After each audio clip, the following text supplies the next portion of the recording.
Joining me right now is Martin Nguyen, one championship, featherweight and lightweight champion. Of course, we know this. What's going on, Martin? What's happening, dude? It's always good to be back as usual.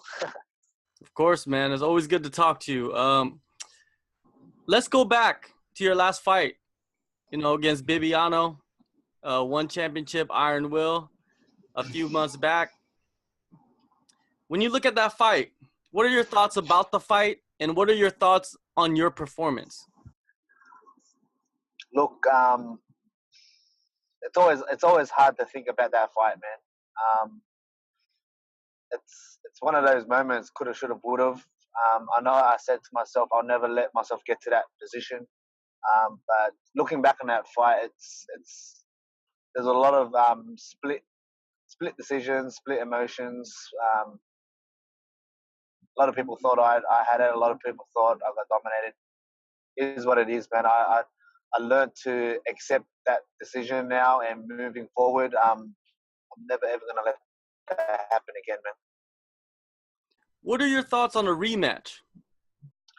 Um, in terms of the rematch, man, look, I'm not a big fan of rematches. Once a fight's done, it's done and dusted, one for the history books. Um, but if someone's worked hard for that rematch, I mean, if I'm not, I'm of course I'm 100% keen on jumping back on that rematch with Bibiano. But I'm not in a rush where I'll put my whole career on hold just to fight Bibiano. I mean, I'll let the fans and I'll let one championship decide on that rematch, and I'll let most important, Bibiano decide. If he feels like he needs to have that edge over me to prove that he's a complete better mixed martial artist than me, then he'll make that decision and go, I want to rematch Martin to settle it, But in terms of him winning, it was a 50-50. Like we left it to the judges to decide that fight. And I mean, personally, for someone of his high caliber, not being able to finish someone like me, I mean, I haven't been in the game that long. But yeah, for someone like me to actually go the distance with Bibiana, I'm happy with my performance at the end of the day. All right. Well, let's jump to the lightweight division since you're everywhere. You're at battleweight, featherweight, Dude. lightweight. You're all around the world. Marat Gafurov, he just had a pretty good performance in his return after you beat him, and he's talking about going to lightweight. Would you entertain a fight with him in the lightweight division? Man, the trilogy's got to happen one way or another. It's bound to happen. I'm already excited and looking forward to that trilogy. So I personally, I'd rather fight him at featherweight where everything was happening. So the first and second fight was happening, and personally, I love to defend my title against him the most. I only want to test myself against the best, and the trilogy has to happen. It has to happen. There's no avoiding it, But in terms of coming up to lightweight, I mean, I know he struggles making featherweight. Coming in lightweight, I mean, we can both put performances, our performances, at 100%. Instead of having to worry about cutting weight. That's the one thing I liked about fighting at lightweight, where I'd just wake up and I'd eat whatever the hell I want. Throughout fight camp, I'll eat whatever the hell I want, and I'd still perform 100%. There was no worry. Weight cutting, um, that weight cutting, like them feels, bro. They're not even in it. Yeah, recently I saw that you made a trip out to Bali with Victor Cui and Chatri. What were you doing out there? What was the purpose of that trip? So the purpose of that trip was it was just basically like um, a media summit where I was invited. It's like a special guest to that to Chatri speaking. So um, yeah, it wasn't anything fight related. It was more for the media side, sponsorships, whatever it was there. And it in a way it worked out well for me. In terms of for my mind and my body. It was like a semi-holiday, and I was training as well with some of the most legit black belts or one of the most legit black belts in the world. So with Nick Han there at Synergy MMA, I was training with him, and it was a blessing. He got to show me some cool subs, and as well as sharpen up my sub game. So in terms of being on the ground, I'm comfortable being on the ground. In terms of doing media, like when you're doing more media, it cuts into other things in your life. So do you like doing media, or does it just make you feel like, hey, I'm becoming a bigger fighter, I'm becoming more international? I guess regardless, you got to do it no matter what. I mean, it's part of the fight game. This is how people get to know you. This is how people, um, one way or another, will decide to follow you or not follow you. It's about you establishing yourself as a mixed martial artist, as well as sharing your story. I mean, there's a lot of people that follow different types of there's freelancers out there. There's people like yourself out there. A lot of people follow you, and what on what you preach, and that's the MMA game. So I mean, social media and interviews is all part of the fight game. So regardless of whether you like it or not, you got to do it. Let's move on to the fight. Your next fight, one championship, Unstoppable Dreams in Singapore, May 18th. Christian Lee is going to challenge you for your featherweight title. It is a rematch. You beat him in the first fight. You finished him via submission. When you look at Christian Lee, do you think that he deserves this shot? Because I know you'll fight anybody, but do you feel that he deserves it? Do you think he earned this shot? Look, he's on a 4-fight winning streak. I was on a 4-fight winning streak. It's the same story as how I played out. I lost to Marat. I came back. I finished 4 guys first round, and eventually got my shot. He's in the same boat. He's rocking the same victories, all finished in the first round, TKO. So in a way, yes, he deserves a shot because it's the same way I got my shot. Kudos to him for taking out the guys he did, and in the way he did as well. But in terms of the opponents he's faced, I mean, we can sit here and chat forever in terms of that. But personally, I would have loved to see him fight Marat first. But I mean, I'll fight anyone, anytime. Marat was already fighting against was it Emilio?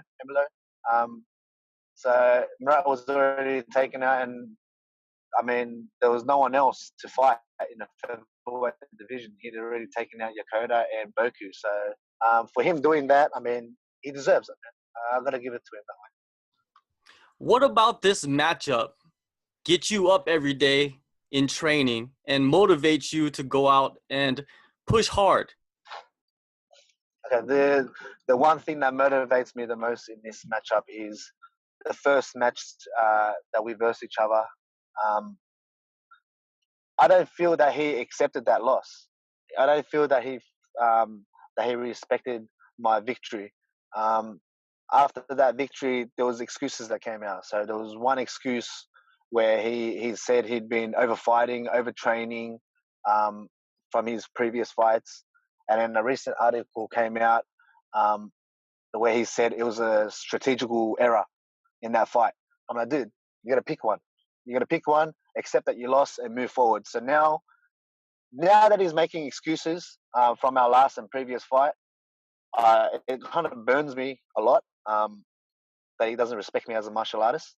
And man, it makes me wake up every single day talking about it. I get riled up. I don't talk about it much. I just show it all in my training. And when come fight time, I'm taking this guy out for sure. When you look at his performances, he's on a 4-fight winning streak. I know you respect people as a martial artist, so what has impressed you about his performances? What impresses me the most about his performance is he's got heart, man. He's got a lot of heart. He can take a hit, and you know what? He'll come back in the next couple of rounds just as strong as how he came out in the first. So obviously, we're both finishers. The one thing I respect about him the most is his pressure. He loves to come forward, and he loves to throw those quick, relentless, aggressive strikes. So Um, we're both finishers in this fight, and I said it in my last fight as well. Unfortunately, the away because it was more of a chess match, but in this fight, someone's going to get finished, um, one way or another. Well, I you don't said see this fight going the distance, and I feel that he feels the same way as well. Well, you said that you see that his pressure is important, but that pressure is the thing that got him caught in the fight against you. So do you think he has changed as a fighter? Personally, watching his last 4 fights and 4 victories, um, I think he's still. I mean, respects to him. He has evolved. He's showing a lot more of his ground game and his wrestling side. But in terms of fighting style, his stances, everything that he does throughout the matches. I mean, they don't go for long, so you can't really judge it that much. But in terms of me watching and judging each fight and how he starts and how it finishes, he's still the same fighter. So I know there's always room for improvement. But in terms of myself getting ready for him, it's just the same way I got ready for him to start. And all my other opponents since that fight, I've trained. I train with the same guys. My training camp has always been the same. And I mean, I feel like even in that loss to Bibiano, I didn't show um, any weaknesses that anyone could actually pick up on. I didn't expose myself. So we'll see. We'll see what happens in this fight. Hashtag I'ma finish him for good. I've been seeing that a lot around the social networkings, the internets. Has this been a motivational tool for you during camp? Dude, like as I said before, this guy never respected my victory against him. Um, I knew this rematch was going to happen. I knew he was gunning for this title. Not only the title, but I knew he was gunning for this rematch. It's like the Marat fight. It's inevitable. It's going to happen. I've already accepted that it's already going to happen. I've been watching him and his performances. Um, and you know what?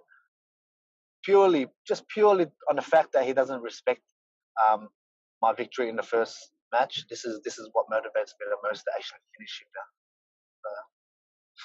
During this training camp, you're going back to featherweight. You don't have to diet no more. You can eat. Thank God. How Thank God. big of a factor is this going to be in the fight? Dude, I'm like so much more happier. Like even at home, at training, man, I'm like socializing a lot more now compared to when I was fighting down at bantamweight. I'm it's a natural me now. Like I'm happy. This is what I do as a sport. I train. I'm always in a happy environment. I'm always happy. Whereas when I was at bantamweight and I was cutting weight, dude, I was constantly like I was on the edge, man. I was so hungry all the time, and I was cutting weight, and those cutting weight feels is we know as fighters, man, they're never good. So yeah, now that I'm in my natural weight class, natural environment, everything is as planned. I'm happy. I'm in my happy place. Whenever I train, I'm in a happy place. So come fight time, man, it's gonna be 100% real me. All right, May 18th, One Championships Unstoppable Dreams in Singapore. Martin Nguyen will defend his title against Christian Lee for his featherweight title against Christian Lee. Thanks for your time, Martin. I know you're a busy man. You rolling around. I see you. Thanks, brother.